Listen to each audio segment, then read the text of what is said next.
Днес празнувам, че ставам по-дърта или пък по-мъдра. Всеки различно го вижда. Запомнете от мене, колкото по-стари ставате, толкова по-голяма торта, защото трябва повече място за свещички. И още нещо много мъдро. Никога не давайте голямата торта да я носи дама с токчета. Никога не давайте тортата на непохватен приятел. Шансът после да я ядете от пода е 99%. По-добре я дайте на мъжа си.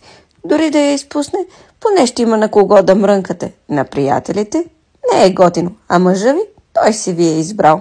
Често чувам, че хората казват, че с годините вече не взимали торт. Не, тортата е самия празник. Да, част от гостите може да не им пука дали отгоре има розичка или миричка, но с вкуса никой не прави компромис.